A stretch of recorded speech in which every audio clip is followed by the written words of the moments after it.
তোমাদের উদ্দেশ্যে কিছু খেলার সামগ্রী দেবে, এটা তোমরা গ্রহণ করো। আর তারা যে ফুল দিয়ে তোমাদেরকে শুভেচ্ছা জানাচ্ছে, হ্যাঁ, এই ফুলের মূল্য তোমরা বজায় রাখবে।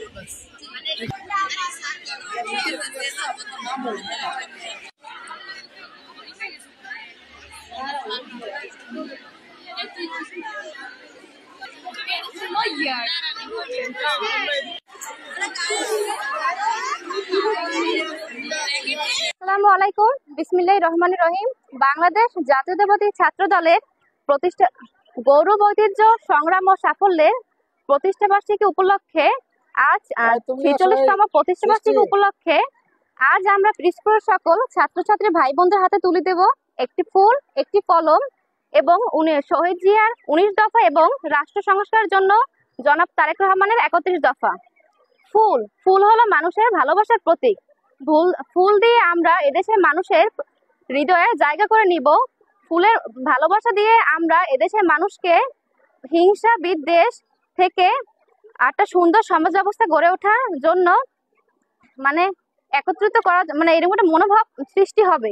ফুলের মাধ্যমে আমরা যাতে ভালোবাসা দিয়ে এদেশ থেকে হিংসা দূরে নিয়ে যেতে পারি, একটি সুন্দর সমাজ গড়ে তুলতে পারি। কলম হলো জ্ঞানের প্রতীক।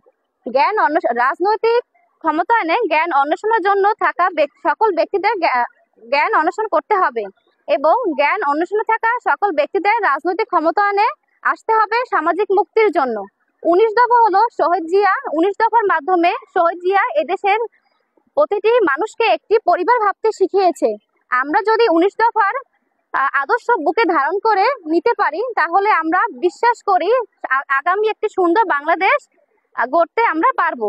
এবং ৩১ দফা হলো রাষ্ট্র সংস্কারের জন্য আমাদের জনাব তারেক রহমান তার দেশ নিয়ে ভাবনা দিয়ে রাষ্ট্র সংস্কারের জন্য ৩১ দফা দিয়েছেন, যা বাস্তবায়ন করতে হলে আমাদের সকলকে জনাব তারেক রহমানকে সহযোগিতা করতে হবে। এখন আজকে আমি আমার প্রিয় ভাই বোনদের উদ্দেশ্যে বলতে চাই, আসুন আমরা সবাই একসাথে জনাব তারেক রহমানের হাতকে শক্তিশালী করে একটি আগামী সুন্দর বাংলাদেশ বিনির্মাণের শপথ নিই। আল্লাহ হাফেজ। বাংলাদেশ জিন্দাবাদ, খালেদা জিয়া জিন্দাবাদ, জনাব তারেক রহমান জিন্দাবাদ, ডক্টর জুবাইদুর রহমান জিন্দাবাদ।